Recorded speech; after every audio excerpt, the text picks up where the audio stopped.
Hey, we're coming up to summer, and that means only one thing here on the Mr. Revenant podcast, swapping horrifying tales around the campfire.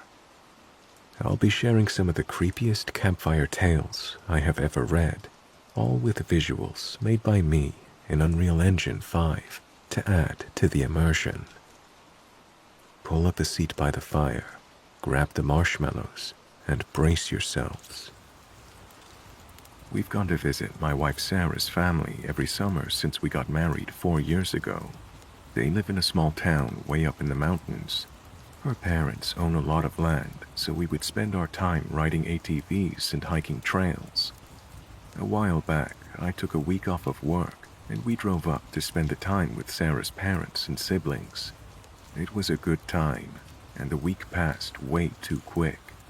Sunday rolled around, and we loaded up our shitty old sedan for the drive home.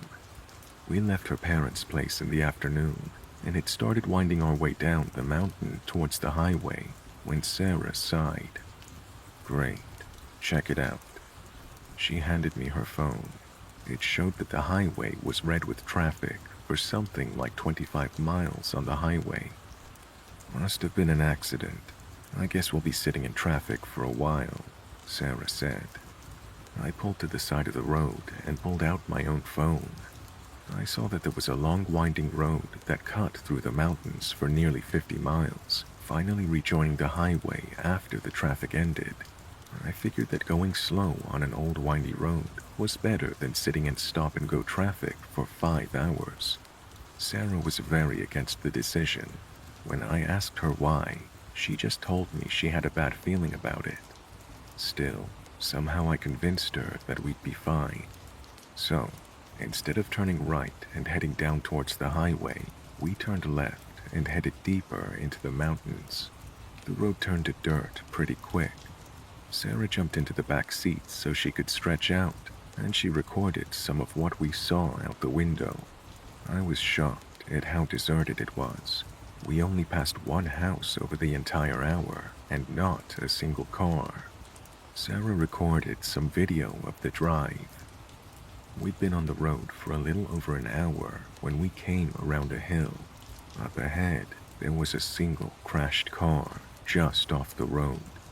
I pulled off to the side of the road and got out to take a closer look. I grabbed my phone to call 911, but realized I had no signal, not even roaming. I proceeded to take a picture. I came around to the driver's side of the car and saw that the driver's window was shattered with no sign of the driver anywhere. Sarah walked to the front of the car and put her hand on the hood.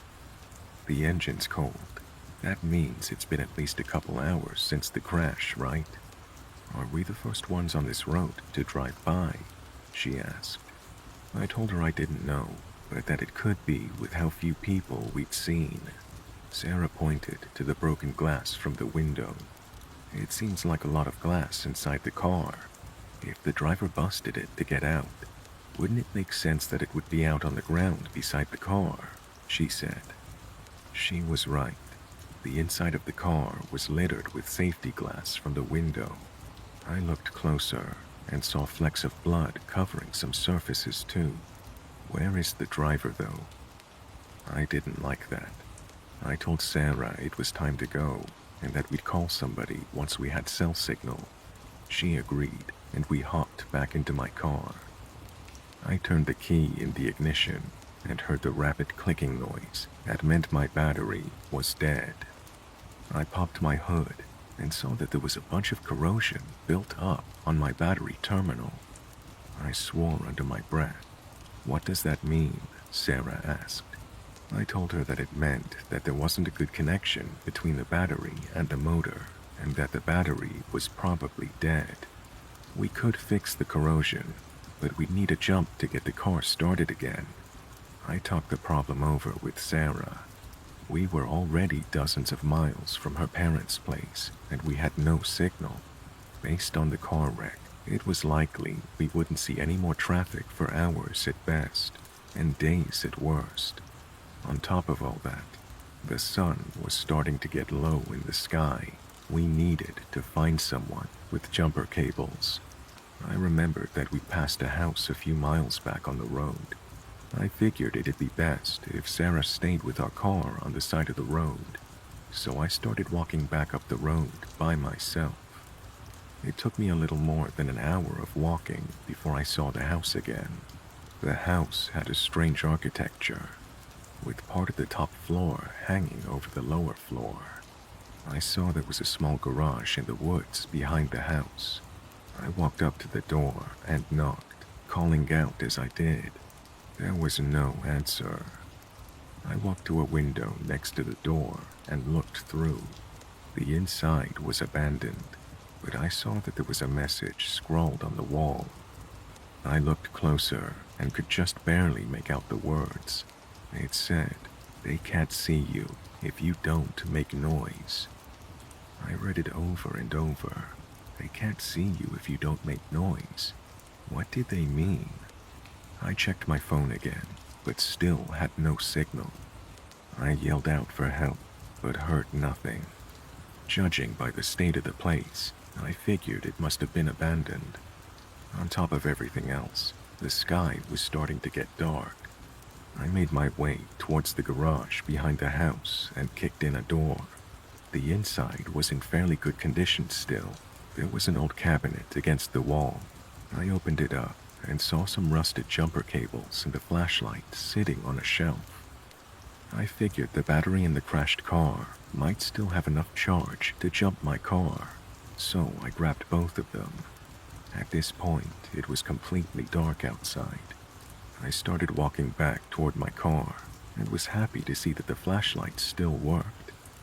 I was alternating walking fast and running. Something about the house and message had given me a bad feeling, and I was eager to get back. I was walking alongside the road when I heard a scuffling sound out in the woods behind me.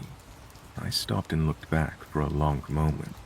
That's when I saw movement out of the corner of my eye. I turned my flashlight forwards and saw a creature standing behind a tree.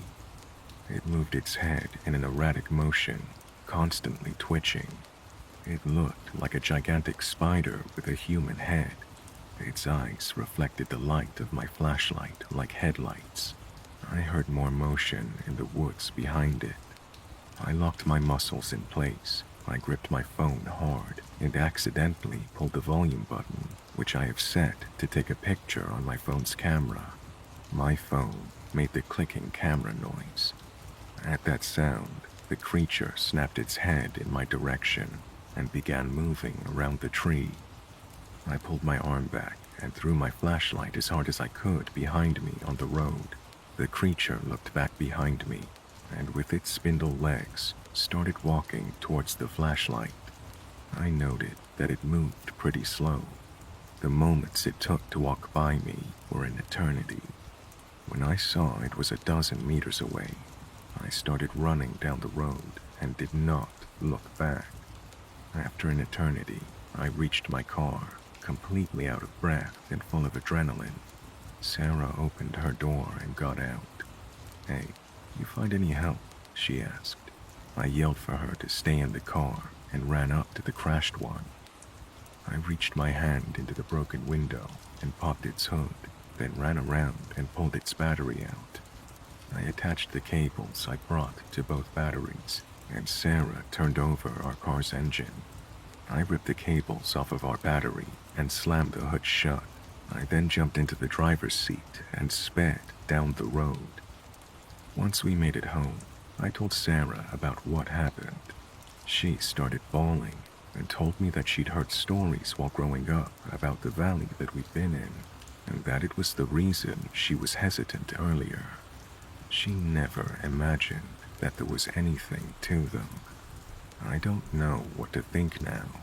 If I find anything else out, I will update you.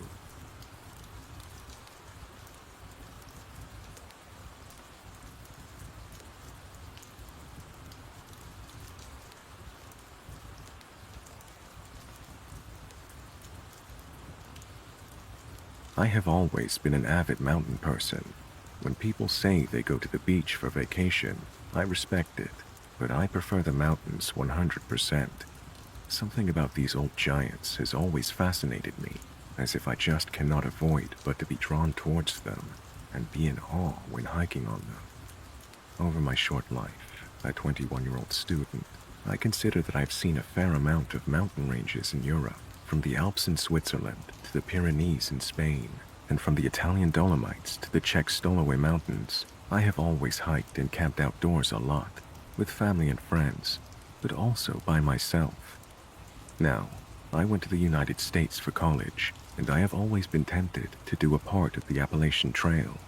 From the pictures I saw on the internet, I always wanted to see them in person, and I'm not gonna lie, I must say that the great amount of scary stories of these mountains always attracted me a little as well. I'm definitely not a person who likes scary movies or anything, but I enjoy reading fellow mountaineer experiences, and to be honest, I mostly just read stories about the Appalachian Trail to know how to prep myself for when I was going to do it. The scary stories just got my attention every now and then. That being said, I decided to go this year and do a small part of the Appalachian Trail. I went to do a small part between the borders of Tennessee and North Carolina, with Clingman's Dome being the icing on the cake. I was a little bit hesitant to go by myself, since I'm not very familiar with both the geography as well as the wildlife in this part of the States. I wanted to go with a friend or my girlfriend who's from North Carolina herself, but both my friend and my girlfriend declined because they had to go to work. This was during spring break, so I decided I just had to go by myself, since I'm graduating this year and will return to Europe. I started at this place called Bryson City and walked along the Tuckasegee River until I reached the Nolan Creek trailhead. From there on, I just followed the trail until I would reach Clingman's Dome, and from Clingman's Dome, I would follow the Appalachian Trail for about a week. I had prepared well for this trip. I carried bear spray and pepper spray. I read some freaky stories about people in the Appalachian Trail, and I also brought this hunting knife and an axe for wood. I had some canned food and lots of water, plus a water filter, and for the rest, just my tent and sleeping bag. So, when I started walking from Bryson City, and I saw the beautiful aura this mountain range had, I couldn't be happier. I had been wanting to do this since I had arrived here in the US, and I was finally doing it. I encountered some people on the Nolan Creek trailhead who were friendly, but I'd made up my mind I would be better off alone than with strangers. I reached Clingman's Dome the same day and went a little further before I would set up camp. It was beautiful. At night, I slept a bit off the trail with a small campfire while I had dinner, and which I put out before I went to sleep. The first night went really well, as I was so exhausted from the hike to Clingman's Dome. The next 2 days were just as beautiful, and I saw lots of breathtaking views. The people on the Appalachian Trail I encountered were really polite as well. Then, on the third night, I feel like everything took a strange turn. I'd set up my camp just as usual, around 160 feet from the trail. No one was camping close to me, or at least not that I was aware of. While getting dinner, I just had this really weird gut feeling that I was not alone there. I felt as if someone was looking at me from behind a tree or something. I tried to convince myself that I was having an amazing time, that I was safe, and that it was just my mind playing tricks on me. I went to sleep and put the fire out as usual. Then, before it was daylight again, I woke up. I woke up with this same gut feeling that, even though I was in my tent, that someone was watching my tent from a distance. I did not hear a single bird, which was weird, because right before daylight is when they start chirping again. I only heard the wind and the leaves. It made me feel uncomfortable, a bit scared even. I didn't fall asleep again, and the first thing in the morning, after having breakfast in my tent, I broke up camp and decided to continue my hike. During my hike, I encountered a few people, and again they were very nice, but I stick to myself. While walking on this part of the trail by myself alone, I felt as if I was being watched again. I even had the feeling as if someone or something was following me. So every now and then, I would stop dead in my tracks in order to hear if it was real. Now, obviously, my mind could be playing tricks, but I would swear that I would hear the steps stop a second after I'd stopped. So, according to me at that moment, someone was following me. I looked around the whole time, and I never saw anyone or anything, which made it even more weird. After the long day of hiking, I made camp, this time closer to the trail than usual. But for some reason, I thought it would be more safe. I again had this gut feeling of being watched while having dinner outside my tent. So I decided to finish my food in my tent and went to the bathroom in a bottle because I did not want to go outside now. I tried to sleep by closing my eyes, but my mind focused on hearing the whole time. And that is when I heard it for the first time. A knock, as if a branch was hitting a tree or a small rock was getting thrown at a tree. Silence followed for what seemed like an eternity, but was probably more like 10 minutes. Then it happened again, this time more clear. I was scared now, and I had no idea where to go since it was dark already. I put on my flashlight in the tent and made myself look as big as I could so that my shadow outside the tent would look bigger because of the light. I don't know why this was my reasoning at the time. I just thought of bears. I held my hunting knife in my hand. Silence followed the second knock, but now I shouted to pierce the silence in the dark.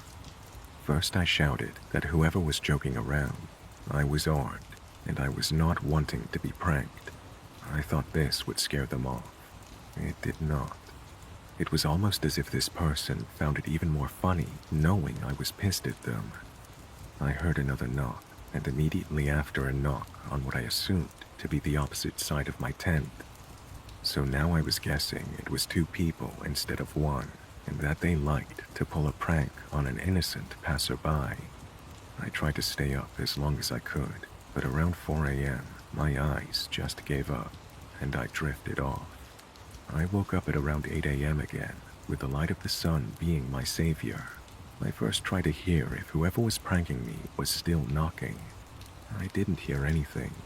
I shouted again, stating that I was now going to exit my tent with my knife in my hand, and that whoever had been joking around should make themselves known.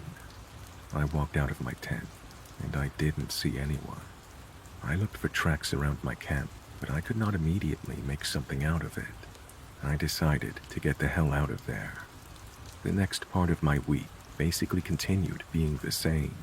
At night, I'd hear some knocks from different directions, and occasionally, I heard what I would guess was a little bit of humming, as if a person was just humming a tune. Now, I never saw anyone except from the occasional hikers on the Appalachian Trail, so I cannot say I saw something weird, but I could never get rid of this weird gut feeling that I was being watched and followed during the rest of my hike on the Appalachian Trail. I'm now back, and I told this to my girlfriend. She said it was probably just my mind playing tricks on me, and I am inclined to believe her because I never saw anything. But I still sometimes wake up in the middle of the night, thinking that I'm in that tent in the middle of nowhere, and someone is watching me and knocking on a tree. And every time I wake up like this, the thought alone scares me.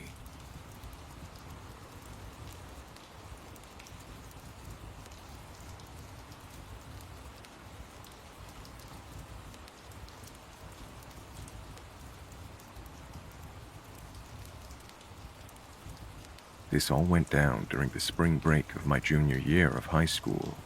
My school was in a pretty small Iowa town, with a district spanning several smaller hamlets. During the summer of 2014, a few friends of mine put together a film club that would make short films and compete in national film festivals against other schools. We were a pretty small group and found it kind of difficult to get together for any actual filming until spring break of 2015, when we made plans for a little excursion. 4 of us ended up going on the trip, myself and 3 members of the club: Jake, Bill and Kyle, we ended up choosing to go camping out at Mossy Glen Hollow, a supposedly haunted state park up in northeastern Iowa. Since the 1850s, there have been several murders and suicides out at Mossy Glen, including a few decapitations and a hired hitman in the 1930s. Being the edgy teens that we were, we jumped at the chance to go hiking and camping somewhere like that.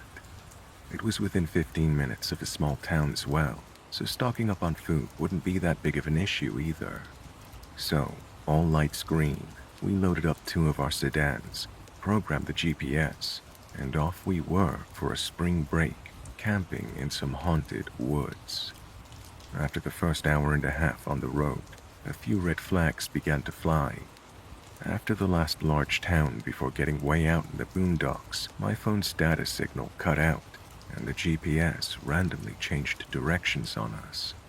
Since none of us had any idea where the hell we were, or where Mossy Glen was supposed to be, we didn't have much choice but to blindly follow the new route. To save on continuity, I'm going to throw this section in the end. It's not really important to the story, but it can give a bit of perspective on how places like Mossy Glen Hollow end up in the legal state that this place was in.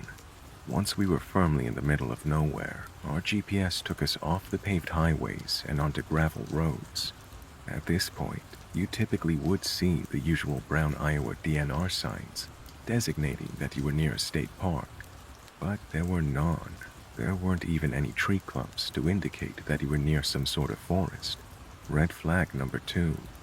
About another 10 minutes or so into the drive, and the gravel road soon turns to a dirt road, then a low-maintenance road, then a Class B minimum maintenance road. With Iowa's dedication to road preservation, this basically means that somebody probably came by and took a peek in the 90s and then promptly forgot about its existence. As we come around the last hilly bend that the GPS shows on our route, we see a farmhouse with a large machine shed with no lights or activity around either, and no cars in the driveway. A bit weirded out that a house would be right next to a state park, we slow down and keep rolling. To our dismay, however, the road dissolves into a mess of washed tractor tire gouges from last fall's harvest. We stop the cars as far down as we can pass without getting hung up on a frozen rut and unpack some of our equipment. The road gradually narrows, snakes down the middle of a field, and turns down into the small but very thick clump of woods at the bottom of a wide ravine. We get out and hike down the gradually steepening slope and take in the scenery. At first, everything looks like a pretty damn cool set to film at. There are several limestone outcrops hanging off the hillside, a footpath with some picturesque tree overhang, and even a few birds out that made an unseasonal return from wintering down south. We can all hear some water running, but can't identify a source from the trail. Looking off in any direction, all we could see was a seemingly endless sea of trees. At the bottom of the hill was a small pond, in the middle of a grassy clearing with a fence. As we approached the fence, we notice a sign, "Private property, keep out." Bill checks his watch and realizes that it's almost time for dinner, so we trek back to our vehicles and hook up the GPS. The nearest town over was a little place called Edgewood that had several diners and a gas station to load up on supplies for the week. We brought some canned food, but not much beyond that. As we got to town, we realized that Edgewood was a lot smaller than we had expected, less than 900 people it would turn out. Everyone knows everyone in these small towns, so we got several weird looks when 4 strangers rolled up with plates from the other side of the state. Kyle thought to ask the cashier and a few people at the gas station about Mossy Glen Hollow, and why the only route in was through some guy's field on a busted-out dirt road. To our surprise, nobody had even heard of a place called Mossy Glen, nor could they figure out why the hell 4 high schoolers suddenly rolled into town looking for the place. Red flag number 3. We shrug it off as just a few crazy locals and take off back down the dirt trail. As we round the corner back near the farmhouse, we notice that all the lights are still off and nobody seems to be home. I suggest that we leave some sort of note on the house door that we're going to be parking on the side of the road near their place, just to be safe. It is starting to get late in the day, and being this far out in the country, it wouldn't be unheard of to come face to face with a shotgun when the homeowners find our cars. Since the road is impassable from that point on anyway, parking there wouldn't realistically block anybody off the road and would still technically be on public land.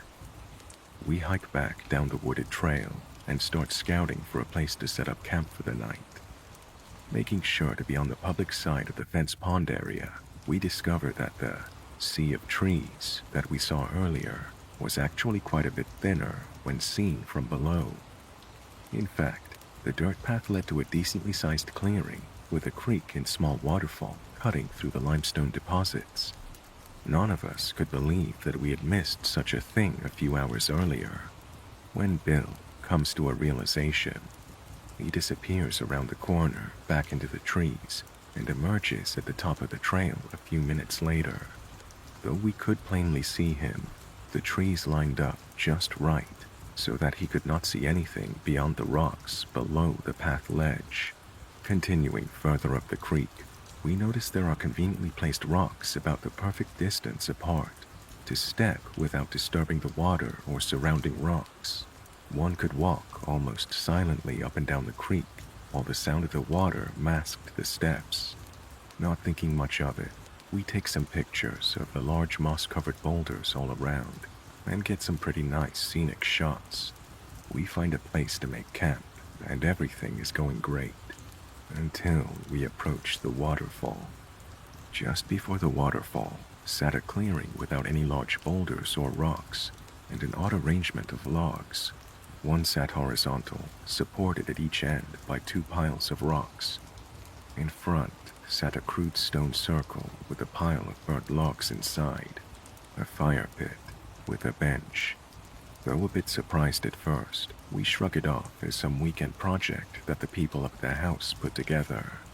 After all, with such a cool place just a short walk from home, why not? I have a similar fire pit set up at home, so I'm not too concerned. "Hey, what the hell is this?" Kyle yells from a boulder a few yards ahead.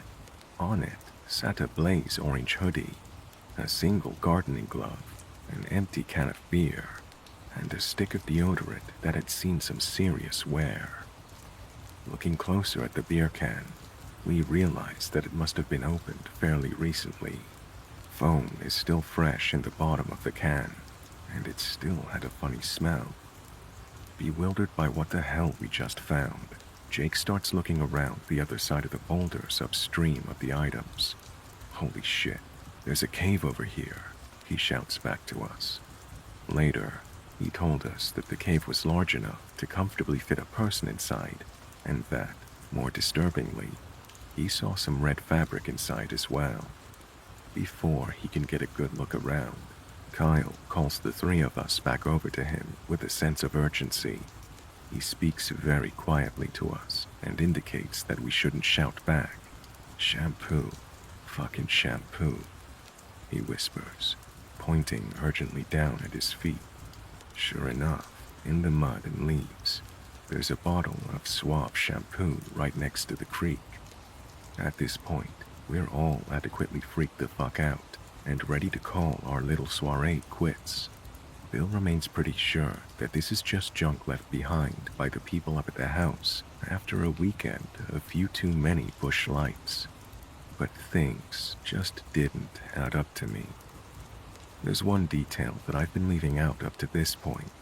The day before, this part of Iowa got some heavy rain, which contributed to the mud situation on the road and on the trail. With the combination of wind and rain, the items on the rocks would have shown some signs of being wet, if not been displaced entirely. Also, the air was pretty cold, as it is every year around this time, not getting above the mid-40s for the whole week. Then everything starts to click for me. Whoever drank the beer and left the shampoo, hat, glove, and deodorant there Must have done so sometime this morning. The fire pit also had some fresh char marks on the rocks, and the wood had not been wet for a while, meaning that it must have been lit last night at the earliest. The small cave would have provided enough shelter from the rain to stay dry. With the freezing temperatures all throughout the day, whoever was using the shampoo out here must have had little other choice to do so. If it was the homeowners, they would have had to be serious masochists to bathe in the shallow, freezing, rocky creek rather than at home. If it wasn't them, then we likely weren't alone right now. Whoever left these things out left in a hurry, and if they were here 4 hours ago, they would have been able to see us on the trail cliff long before we even knew they were down here. Remembering the arrangements of rocks on the stream, they could have even been leaving their camp just as we were coming down the dirt trail. As I processed this, I started to look around at my surroundings and realized that the small area was bordered by the thick trees on the trail side, several sets of huge boulders on the pond side, and limestone cliffs everywhere else. Due to the tree, rock, and hill cover, you could light a fire in the pit at night, and nobody around would ever know. The illusion of being able to see up the dirt trail from the camp, but not down, played in reverse from the cliffs. If you were wearing brown or green, you could easily see down from the rocks on top to the camp below while blending in with the trees above. Coming to these realizations, I noticed something else, something more sinister.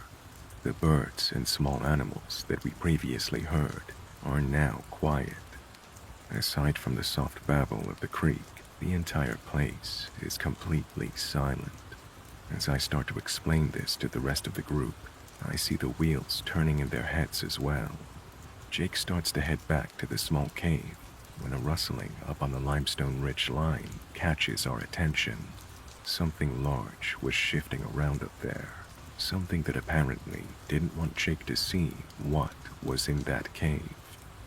We all look up, and whatever or whoever made that noise starts shuffling down the ridge toward the makeshift camp. Because of the high cliff, the only way back down to us would be by going all the way back down to the pond and then double back up the stream. Realizing this, and almost shitting ourselves at how open we were, we book it back up the stream, up the dirt path, across the field, and back to our cars. On the drive back to Edgewood, we all try and process what the fuck just happened back there. I take a look at a satellite map, and the only really accessible way to the cliff where we heard the noise would be to walk up there from the pond. It was too craggy to approach from the adjacent field to the east. Whatever made that noise would had to have been large too, and a deer getting up there wouldn't necessarily be out of the question. It would have had some incredible timing to have started moving around just as Jake started looking at the cave and whatever red fabric was inside. Kyle found a report of an escaped convict from a local prison a few weeks ago and was convinced that it was his camp that we found, though we were all doubtful at best of this idea. To satisfy his concerns, we agreed to report the strange things we found to the police anonymously, since we all wanted to really get home at this point. None of us followed up on them though, and I doubt anything came out of it. A small, close-knit town police department gets a report of strange sightings from some stranger the same day that 4 high schoolers roll up and park outside a farmer's house for a few hours, and then book it out. Doesn't exactly spell high-threat criminal activity to me. Still, things just don't seem to add up. Whoever came running down that cliff, if it indeed was a who, wanted to keep whatever was inside that cave hidden, but not enough to actually fight 4 decently tall and able teenagers. We figured he just wanted to scare us off, since the noises seemed to stop once we reached the dirt path. I thought it odd that someone living out in the woods with something seemingly to hide would set up shop in a state park. That is, until I checked my GPS again. That little reroute that it took us on was an old entrance to the park that had been cut off by the purchase of the lake area, sometime between the map records used for Google's navigation being updated and that day. The current entrance to the park is about 2 miles north of where the GPS sent us, thinking it found a faster route. The place we were at was still public land for sure, but not quite what we pictured. So, Guy in Mossy Glen Hollow, let's not meet. That was creepy. If you're still awake, let me know in the comments if you have a go-to campfire tale you like to scare people with. Or maybe you were told one once that made it impossible to sleep that night. I have a story. It isn't mine, but it happened to my uncle. He used to tell me this story when we went camping, and it scared the lights out of me every time I heard it. We live in Utah, and my uncle, Mark, went on a mission at 19. They sent him to a reservation in Arizona. They paired him up with a companion named Carl. When they first got there was a huge rift with the locals on the reservation with them being there. They didn't want my uncle and Carl staying on the reservation grounds. Eventually, they came to a compromise that they would stay on the outskirts in a trailer. This reservation wasn't very big, and it was located next to a heavily wooded area. The first night, they were trying to sleep, when all of a sudden, their trailer started to shake violently back and forth. Startled and not sure what was happening, they climbed under their table for cover. Mark could distinctively hear someone pushing it from both sides of the trailer, kind of like a group of people. After about 5 minutes, it stopped. The next day, they made rounds on the reservation and were talking to the locals. Carl made a comment to one of the families that their trailer was shaking the night before. The family got very quiet and then told them they had to leave. They thought it was strange, but didn't think much of it. The next night, it happened again. They awoke to their trailer shaking back and forth. Again, they climbed under the table until it stopped. This went on for 2 more nights. Anytime they tried to talk to anyone about it, they got quiet and told them to leave. Mark started thinking that, due to the tension of their arrival, the locals were doing this to scare them off the reservation. They then go into a convenience store, and they were talking together about how frustrated they were with the situation.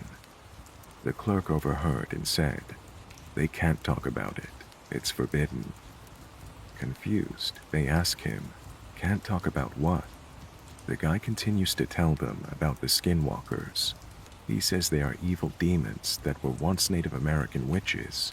If they talk about it, the skinwalkers will come for their souls. They just walked out of there baffled.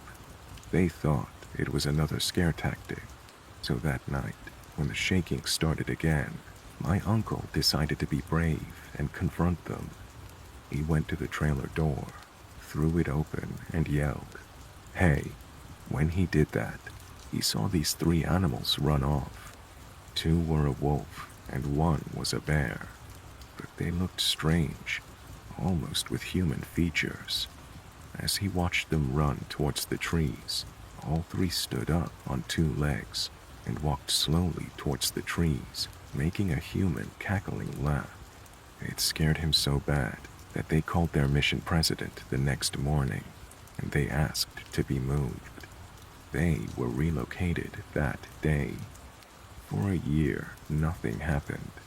One day, they announced that Carl was being relocated to another city, and Mark was getting a new companion, Jimmy. They had to drive for about an hour to pick Jimmy up from the airport. The road they traveled went through the boundaries of the reservation. They arrived at about 8 p.m. and met Jimmy, and they go to leave. The mission president tells Jimmy, "We are driving through a dangerous area at night, so we can't make any stops. If you need to use the restroom, you need to go now." Jimmy says, "I'm fine." The mission president gets serious enough to even freak out Mark. "I'm not kidding. Go do your business." Jimmy was insistent he was fine, so they hit the road. As they were about 30 minutes into the drive, they were going through the area of the reservation boundaries. Jimmy starts complaining that he needed to pee badly. The mission president says, "We can't stop here. You'll have to hold it."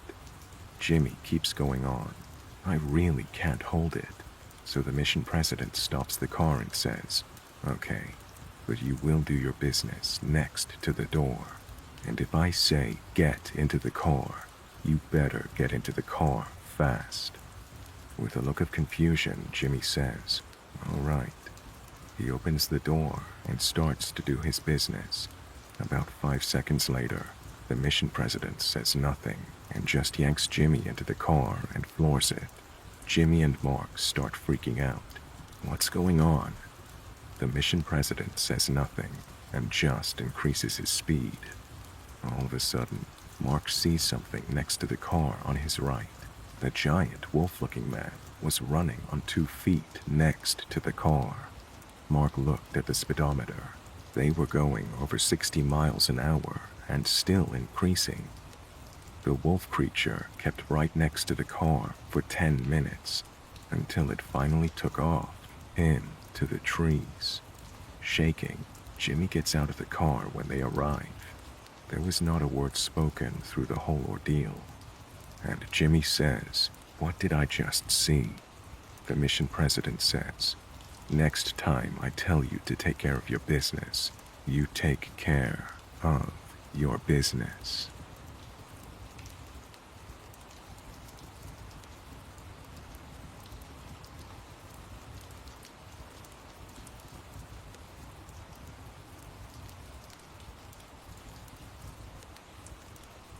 This happened to my mom.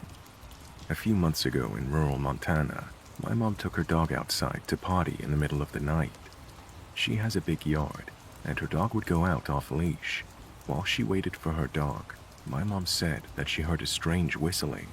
She would have thought it was a human, except whatever it was didn't seem to need to breathe. The sounds were continuous. She described it as a combination of every dog whistle you could imagine all at once. She was convinced that some creature was attempting to lure away her dog into the wilderness. Luckily, the dog didn't seem to react to the sound and returned to her after doing its business. A few days prior, my mom and stepdad had been rock hounding near their home, and they saw what looked like 2-footed dog tracks going across the road that had an 8-foot stride. She thinks that this might have all been the work of a dogman, the cryptid dog that walks upright on 2 feet. As a child, she had a Bigfoot encounter. She's terrified of and believes in the existence of cryptids because of this. When I came to visit her this summer, she would not let me take the dog out after dark, and she would not do it either. She very frantically and emphatically made me promise not to go out after sundown. There were several strange occurrences at her home over the summer that I saw for myself. She is still seeking out other stories and experiences like hers to shed light on what might have happened, and so far has been unable to find any stories like hers. If you or someone you know have experienced whistling like that, please share.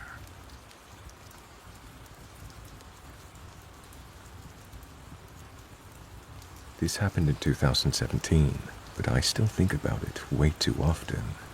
I've only ever told a few friends because I know how it sounds, and because I don't really want to think too hard about what might have happened if we'd stayed the night.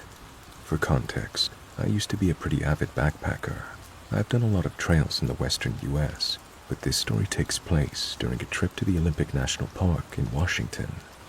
My friend Chris and I were doing a 5-day loop, mostly off-grid, using a series of primitive shelters marked along the route. If you've ever hiked the Olympic backcountry, you know it's dense. Moss-covered trees, minimal sunlight even at midday, and a weird, persistent silence broken only by distant water or the occasional crow. We were maybe 3 days in, deep in the Hoh Rainforest when this happened. It was late afternoon when we reached one of the trail shelters, basically a 3-sided wooden lean-to with a raised roof and floor. These are pretty common in remote hiking areas and usually have a metal box with a logbook inside so hikers can sign in, leave notes, weather warnings, whatever. We'd planned to stay there for the night. It was the only structure for miles, and we hadn't seen another person in over 24 hours. The second we stepped up onto the platform, I knew something felt wrong. There was no obvious sign of trouble, nothing damaged, no gear left behind.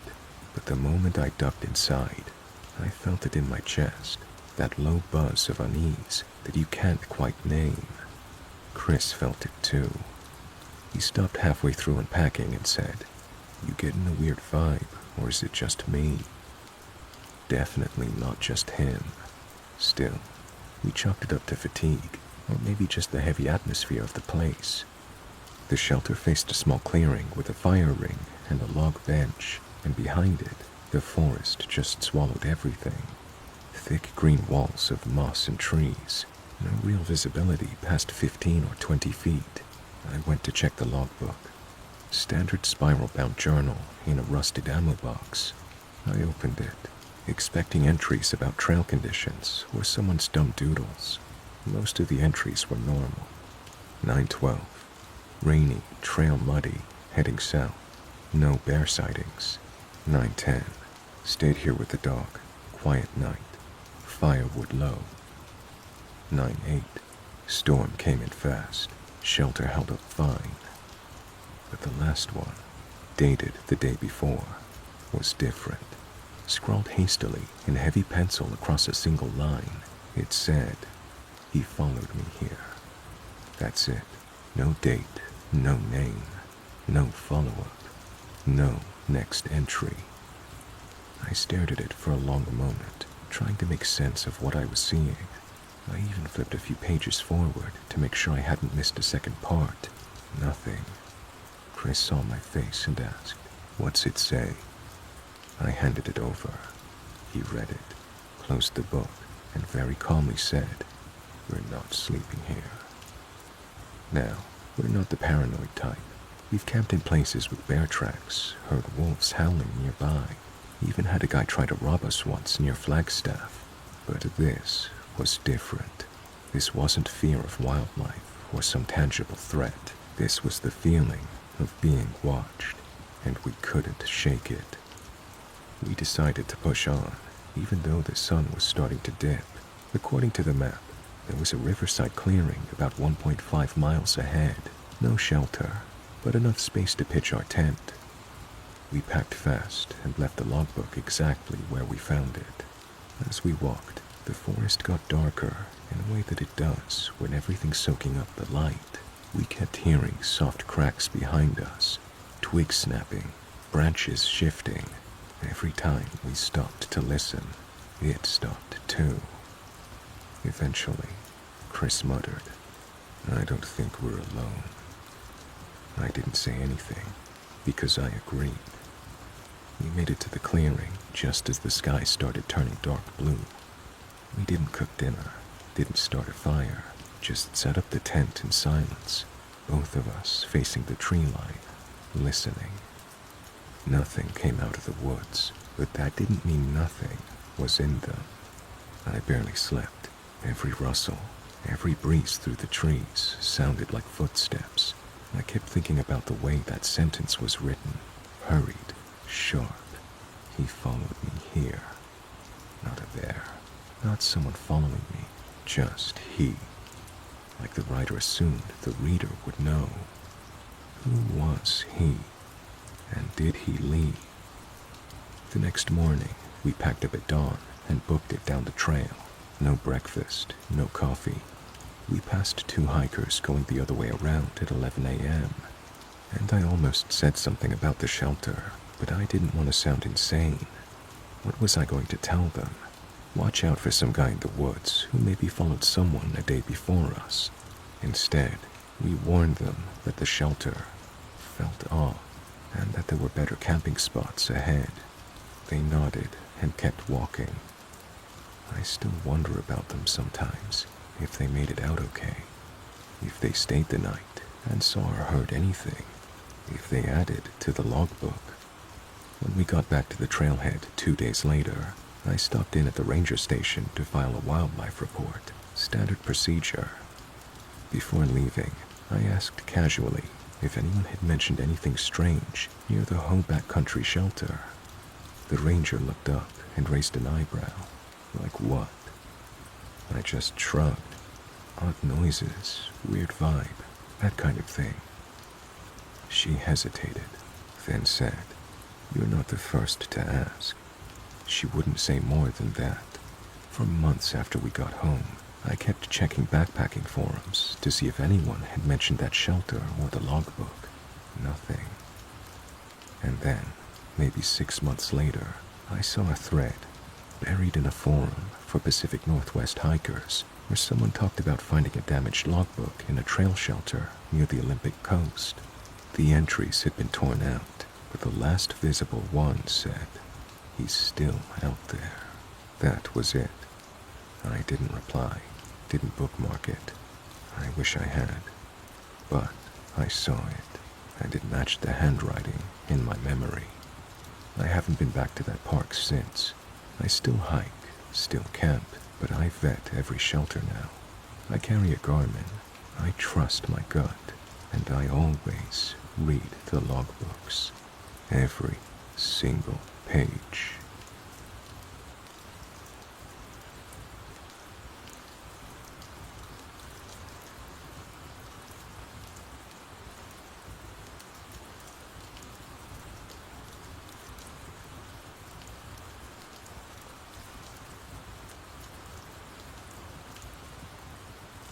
I've never posted on Reddit before, but I've lurked for years, and I always read these creepy outdoors threads like it's my religion.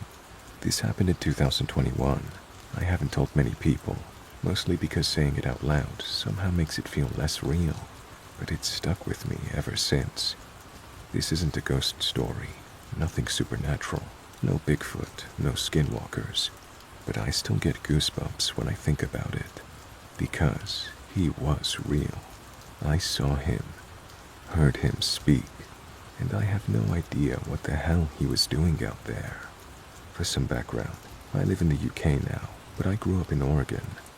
I spent most of my 20s hiking and wild camping all over the Cascades and parts of the Rockies.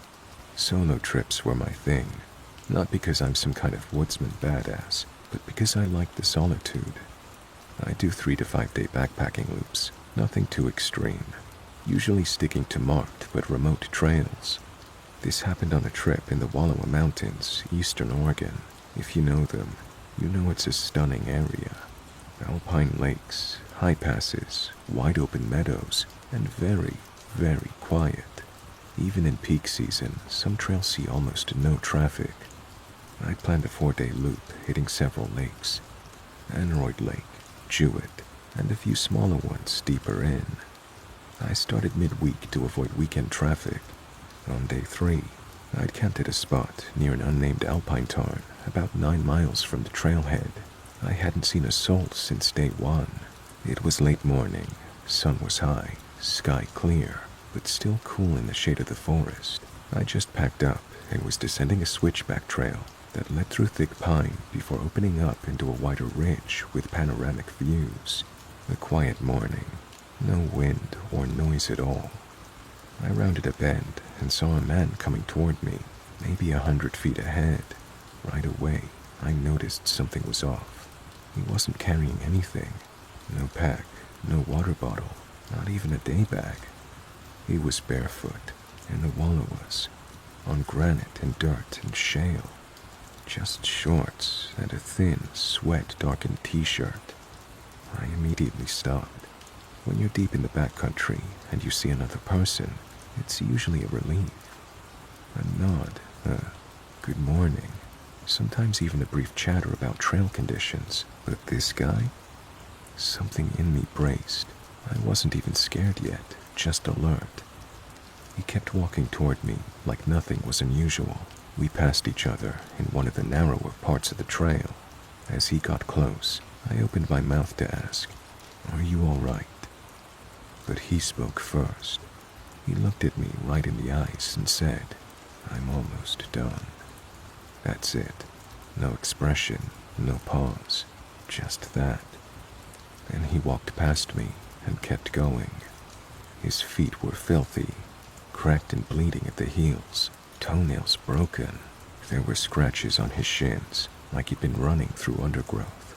But he didn't look panicked or hurt, just empty, hollow. His face wasn't gaunt, but there was something about it that looked like he hadn't slept in days. His eyes were sunken, skin drawn tight, like he'd been out there too long. But it's his voice that stuck with me. Not tired, not relieved, just flat, no inflection, like he was stating a fact. I'm almost done. I turned to watch him as he walked away. He didn't turn back. I debated turning around. Honestly, for a solid minute, I stood there, trying to decide if I should follow him, try to figure out if he needed help. But here's the thing. I wasn't a beginner. I knew what it looked like when someone was in distress, lost, dehydrated, or mentally unwell. And this guy didn't look like any of those things. He looked like someone who had decided something, or maybe like someone who didn't belong out there to begin with. I don't know how else to describe it, but everything in my gut told me, do not go after him. So I didn't. I hiked out that day instead of staying the extra night I'd planned. I didn't feel scared exactly, but I was shaken, unsettled in a way I'd never experienced before. On the trail back, I passed a couple in their 40s heading in.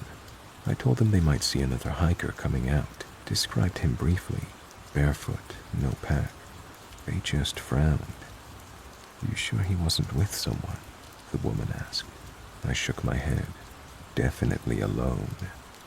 We said goodbye and kept moving in opposite directions.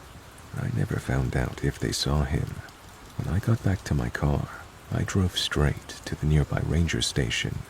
I felt dumb walking in and saying, hey, I saw a guy with no shoes on, but I needed to get it off of my chest. To their credit, the ranger I spoke to took me seriously. He wrote down what I saw, asked the usual questions, time, location, physical description. I mentioned the phrase, I'm almost done. He looked at me and asked, did he sound like he wanted to end it all? I told him honestly, I don't know. He didn't sound like anything. The ranger said they'd send someone to check the area in the morning. I never heard back. I've run through every scenario in my head. He was a trail runner who'd lost his gear and was trying to get out. But why barefoot? And where's the urgency? He was mentally ill. Maybe schizophrenic or in psychosis. Possible. But again, there was no agitation, no confusion. He was eerily calm. Maybe he was done with life, hiking out to disappear or die somewhere. It's the one that fits the best. But even that doesn't explain why someone would choose that trail, that remote, barefoot. Or maybe he was just a guy who snapped. Whatever it was, I think I crossed paths with him at the very end of something. A breakdown. A long, slow unraveling. I think he meant what he said. He was almost done. And I truly hope he made it out. Or, if that wasn't the plan, I hope he found what he was looking for.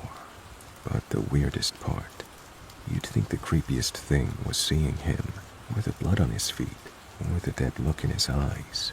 But what I remember most vividly was the moment after he passed me, when I realized I hadn't heard him approaching at all. No footsteps, no snapping twigs, just silence until I looked up, and there he was. That, and the quiet certainty in his voice.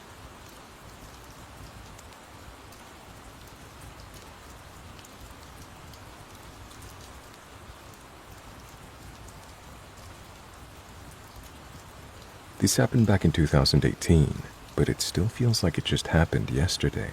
I've been reading a lot of hiking stories lately, and figured it was time to tell mine. Maybe someone else has had a similar experience. Back then, I just turned 30.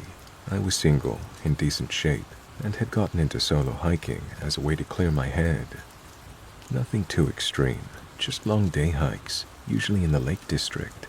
But in 2018, I decided to go bigger. I booked a week off work, packed up my gear, and headed to Scotland to hike a stretch of the Great Glen Way. I was doing it alone, not uncommon, especially in late summer when the trail's busy enough to feel safe, but also quiet enough to feel like you're really out there. The weird thing didn't happen on the Great Glen Way, though. It happened when I strayed off of it. It was the 4th day of the hike. I'd left my accommodation near Loch Ness in the morning and made a really good time. The weather was perfect, overcast but dry, mid-teens Celsius, barely any wind. One of those Scottish days that feels like the wind's holding its breath. I'd reached my planned stopping point by 3 p.m., but I wasn't tired and had plenty of daylight left. There was a forest track leading off to the right, marked only by a weathered wooden gate and a no vehicle sign. I checked my OS map and saw that it led to an old fire road that looped back around to the main trail. It would add maybe 2 hours to my route. I figured, why not? Famous last words. At first, the detour was lovely. No one else around, just thick pine woods and the soft crunch of gravel under my boots. The trees were dense, but the path was clear. An old forestry road with ruts and overgrowth, but nothing difficult. I remember it being very quiet. No birdsong, no wind. Just my footsteps and the occasional creak of branches. About 40 minutes in, I noticed a change. It wasn't anything obvious, just a shift in the mood, if that makes sense. The trees got denser, taller, the light thinner. The air smelled different, less fresh pine, more damp moss, and something faintly sour, like wet stone. I started to feel observed, not in a dramatic horror movie way, more like I'd walked into a room where someone had just stopped talking. I told myself I was overthinking it. Then I saw the man. He was maybe 30 feet off the trail, between the trees. I almost missed him. He was standing completely still, just there, like a statue, head slightly tilted downward, facing away from me. He looked like he was watching something on the forest floor, or listening, or maybe thinking. I stopped walking instinctively. He didn't move, didn't flinch, just stood there. I called out, "Hey, mate, you all right?" No answer. Now, I'm not the kind of person who gets spooked easily. I've helped injured hikers before, talked to people wild camping off trail.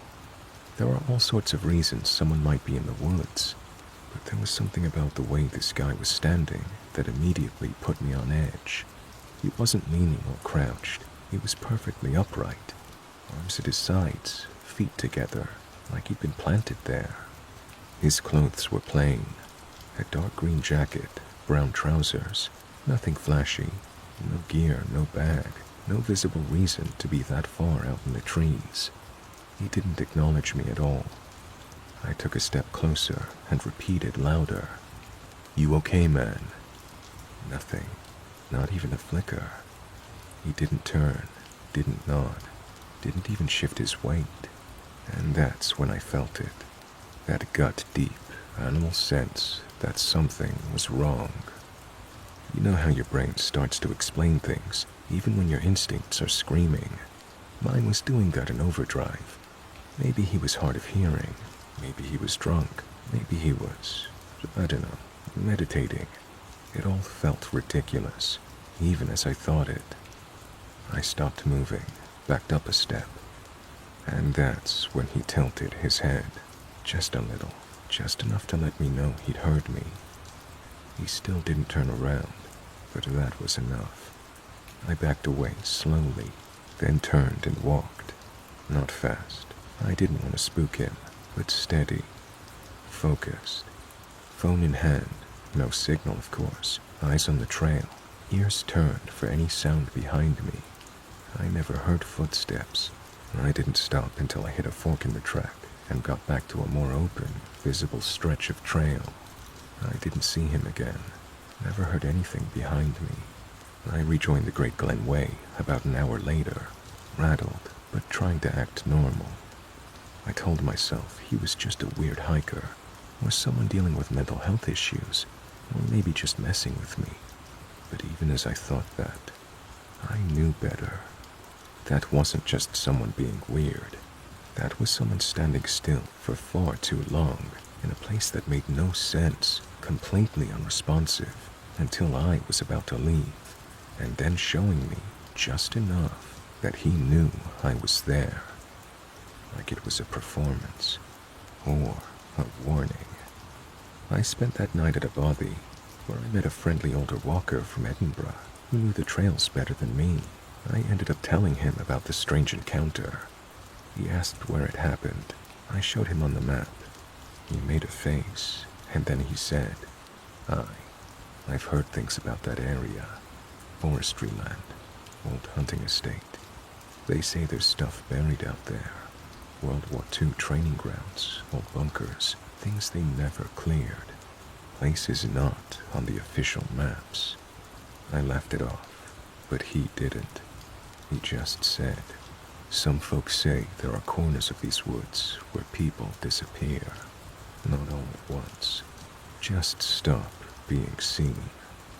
That was the end of the conversation. I finished the hike, didn't take any more detours, kept on the trail. I carried a torch at all times. I never saw anyone else like that. Never felt that way again, like I was being studied, measured, and deemed not worth responding to. I still hike, still love the solitude, but I've never gone back to that part of the trail. I even looked at a satellite map recently to try and find that fire road. It's there, faint, overgrown. It doesn't show up on most trail maps. It just vanishes into a dense patch of forest. I don't think I want to know what's at the end of it.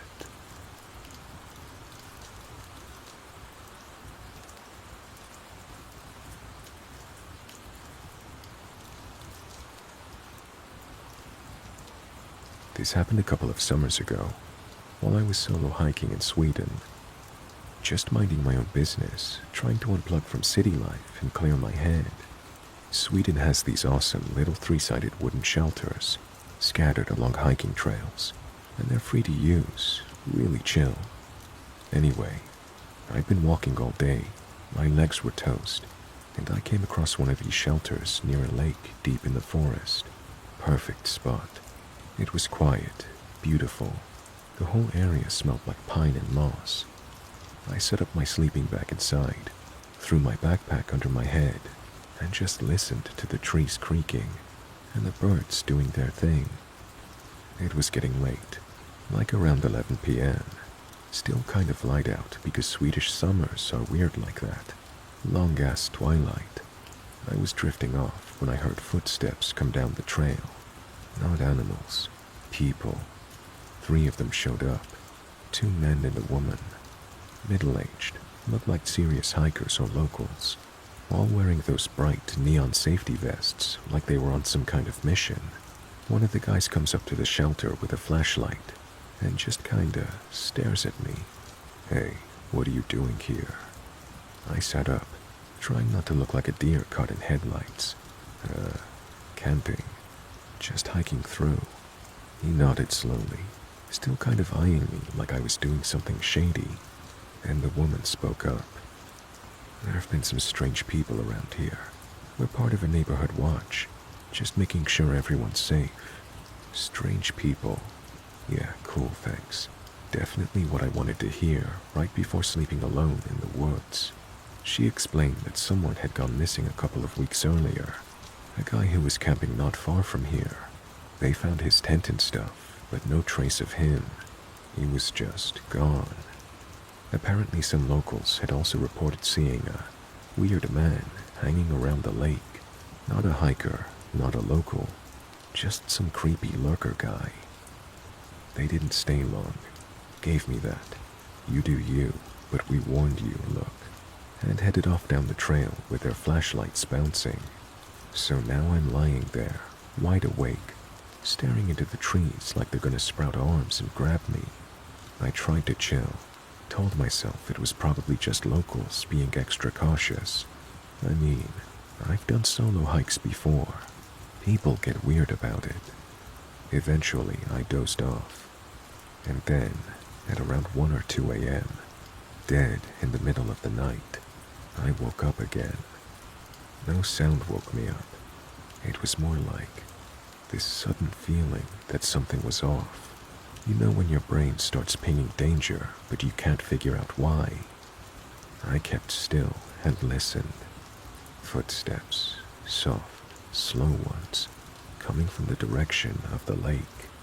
I sat up a bit, trying not to make a sound. The moon was really bright that night, like almost full moon bright, and everything was lit up in a silver blue. I saw movement between the trees, and out walks this old guy, alone, naked. I'm not joking.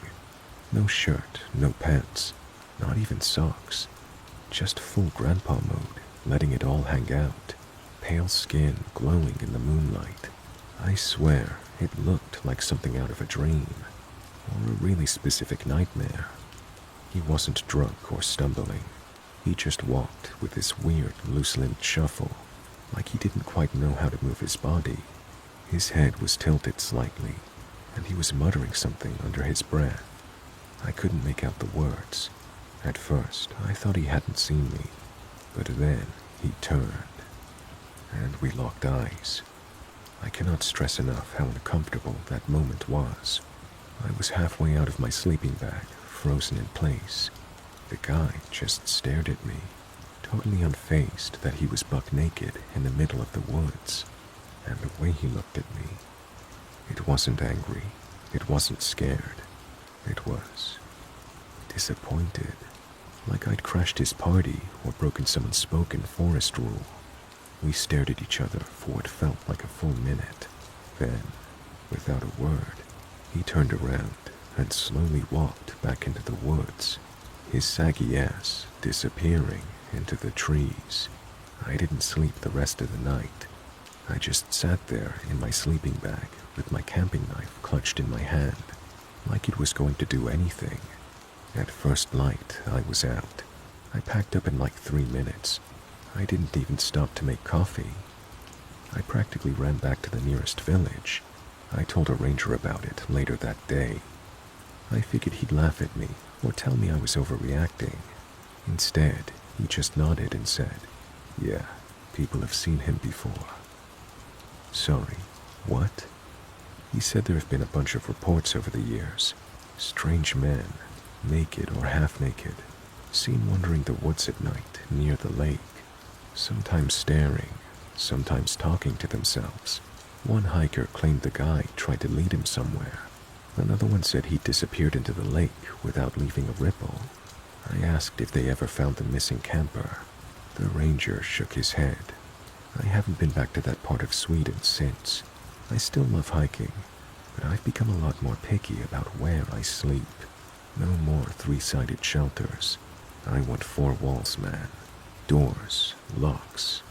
So yeah, next time someone tells you the forest is peaceful and healing, just remember, it could contain moonlit wiener-waving forest ghouls who will judge your life choices with their cold, haunted eyes. Happy camping.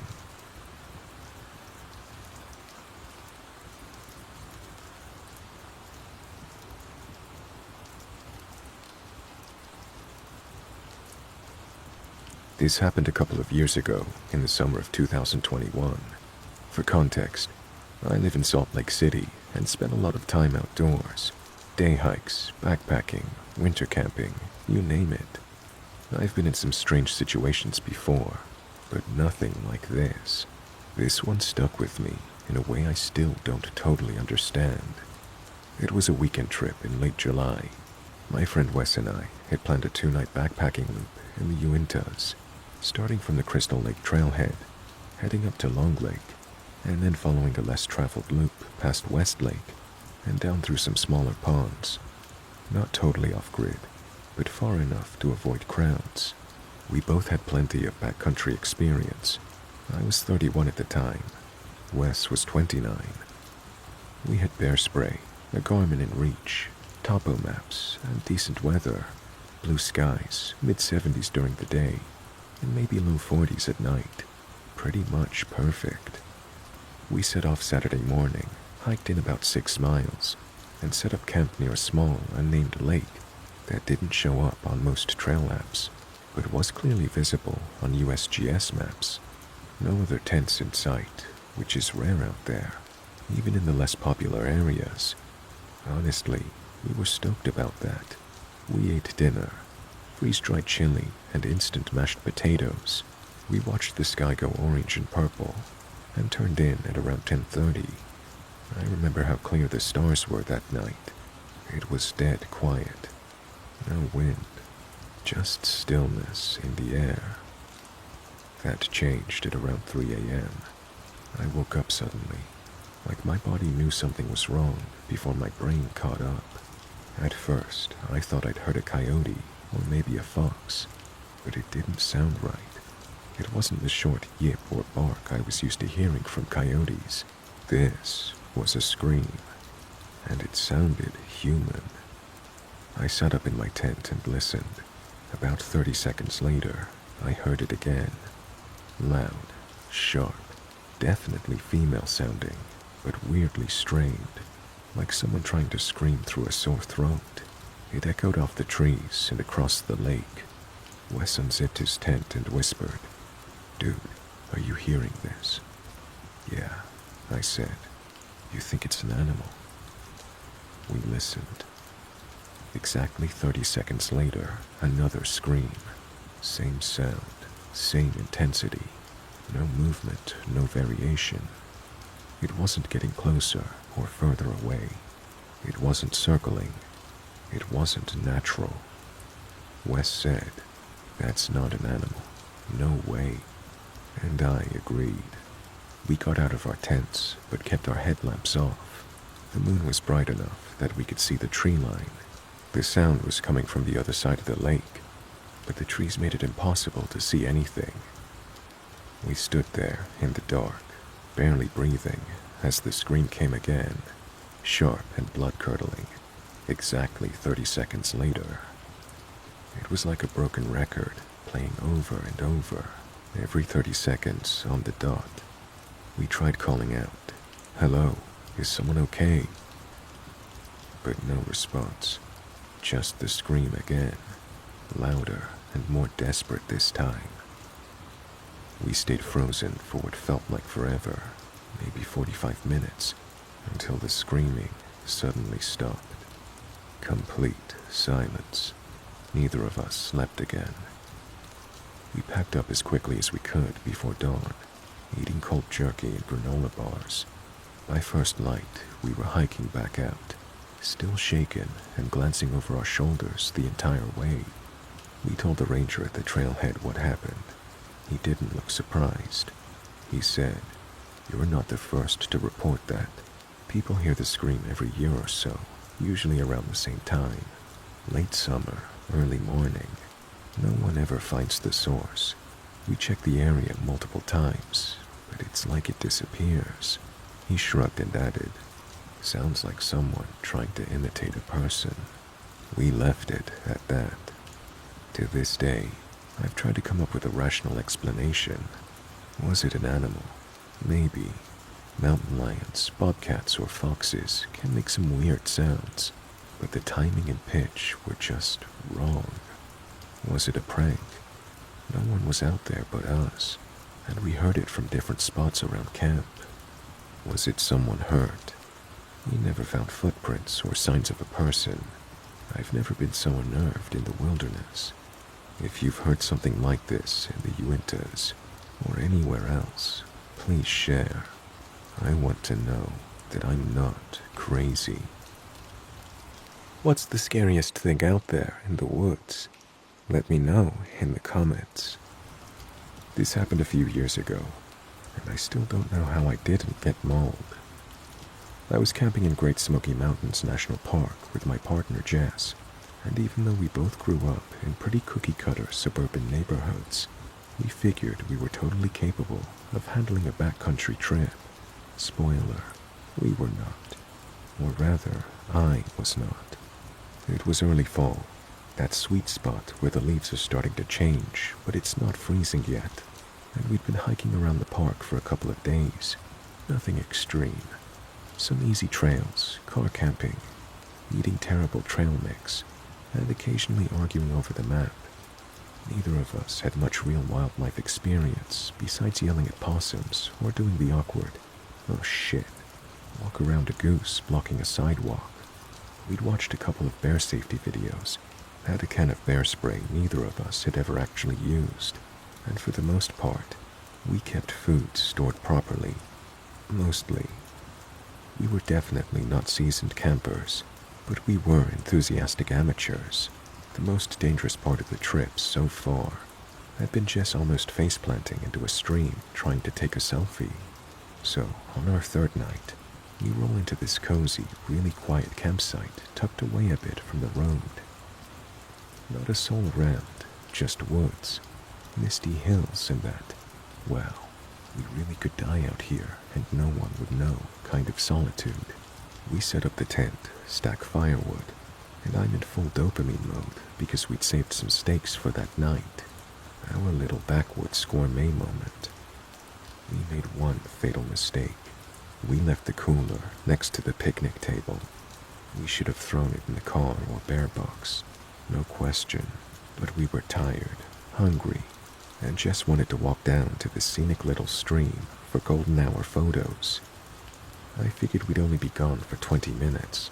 I told myself, it's fine, it's fall, bears are probably asleep or whatever. They are not. We hike down. It's pretty. The light is all orangey and perfect. We come back up the trail maybe 30 minutes later, and bam, there it is. A bear. Not a grizzly. Thank God we're not out west. But a solid, shaggy black bear, just vibing in our camp like it owned the place. Snout in the air, nosing around the cooler. Didn't seem aggressive, but it sure as hell wasn't scared of us either.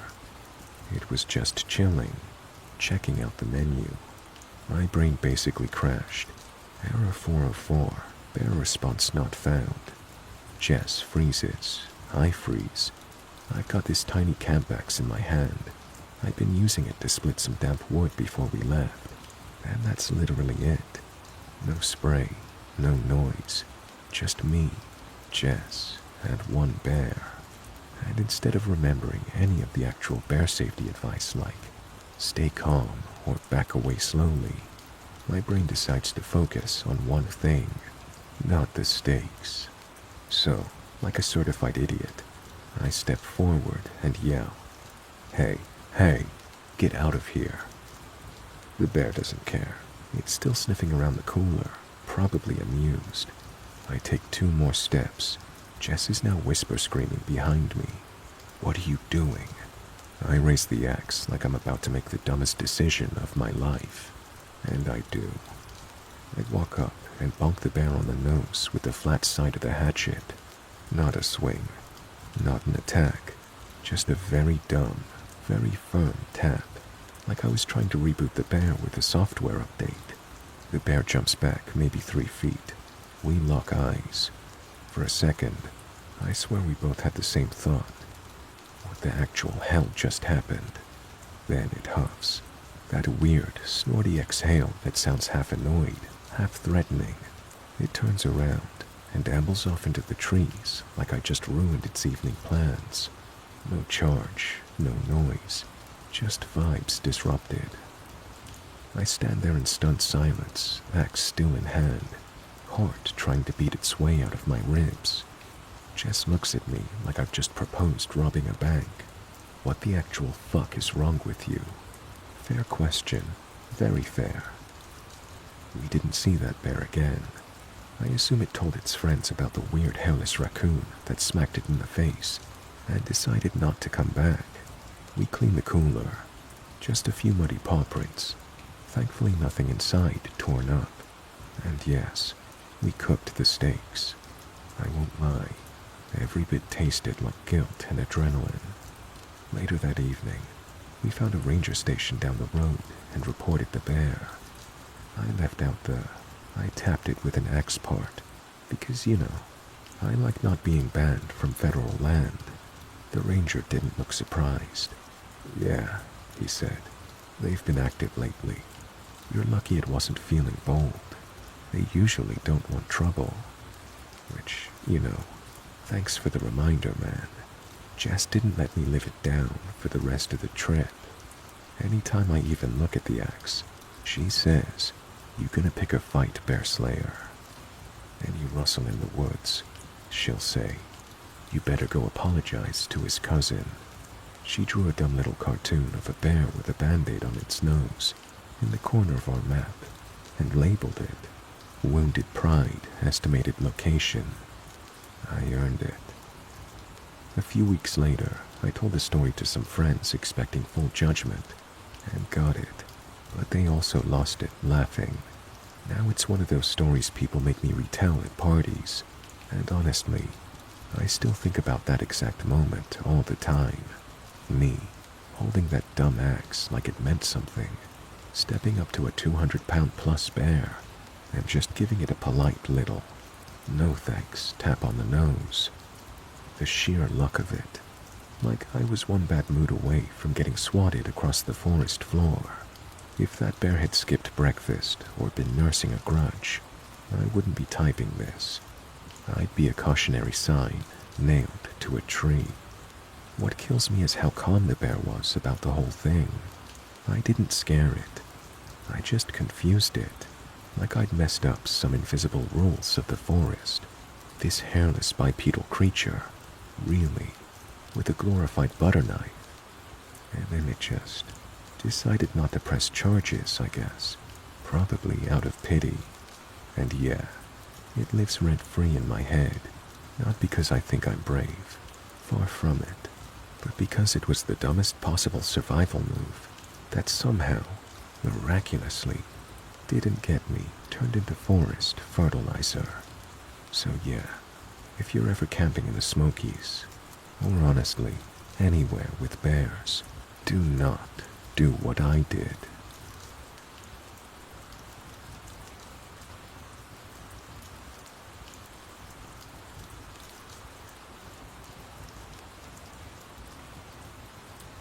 I've spent a lot of time hunting and fishing alone, from my teenage years into my mid-20s. I'm no stranger to periods of isolation in the Appalachian Mountains, running through central Pennsylvania, or the woods of northern New York. However, there are certain times I'm overcome with feelings of anxiety, or just a flat-out feeling of, I shouldn't be here. This has almost exclusively happened in areas densely populated by hardwood trees, cedar, pine trees, spruces, etc. It's happened when scouting, fishing, and at times hunting with a very big, loaded firearm. It's not the same feeling you get when walking back to your truck after dusk with just a bow, because New York hasn't approved your pistol permit yet. I can only describe it as a primal feeling of where I'm going isn't a good idea, and I need to leave. I have been stationed at a light infantry unit for the last 6 years as an 11 Bravo. If you're unfamiliar, light infantrymen, me, are allotted opportunities for courses and field trainings in areas such as cold weather survival, land navigation, fieldcraft, heavy cross-country backpacking, rucking, mountaineering, and other forms of wilderness survival, all things required to be effective in a field environment. This means a lot of time in the woods, and some of that time is alone. Never once have I had these intense sensations, as previously described, while training in a professional capacity. I'm not scared of the woods. I'm well aware of what can happen to a person if they are careless to their environment. I like to think I know what I'm doing, and I know what to do to keep myself in all right shape. I say all of this to say this. Last Monday, I was back out of a patch of pine trees all the way back to my truck. By a feeling of intense dread and anxiety, I genuinely felt in that moment as if I was not supposed to be there, and if I continued forward, it would have meant some sort of bad news. This is a spot I've hunted before. The first time I met that same patch of trees with unease when passing through, but this time was too intense. I'm a religious individual, and to me, it felt like an intense evil was keeping an eye on me as I walked through its front yard. When this happens, it is consistently patches of tall, hardwood trees that do this to me. I like to think of myself as not beaten by a particular species of trees native to the Northeast, but unfortunately, it has become a pattern of occurrence I can no longer ignore. Is there something wrong with me? Why is it the trees? Is it my mind warning me to things I just can't understand at that particular moment? Any sort of input is welcome. I'm going back out in a couple of hours to sit for turkey. If anything else happens, I suppose I'll update.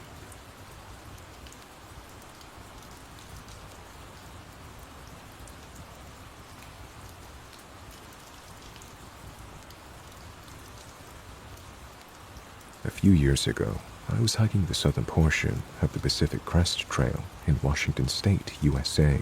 It was late June, so warm enough that water sources were valuable.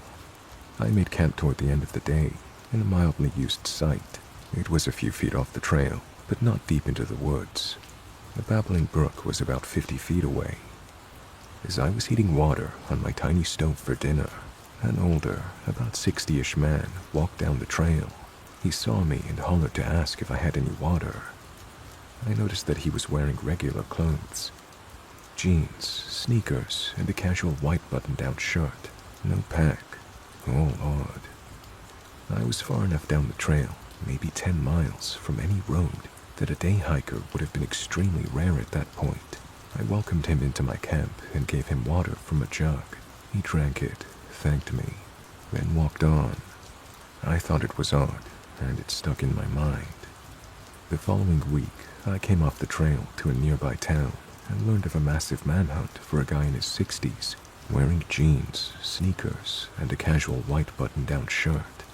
He had abandoned his car near the PCT and was on the run from the feds for money laundering and other white-collar crimes. I never did learn if they found him. I often wonder how far he got with no gear, no food, and no water. A small part of me hopes he got away.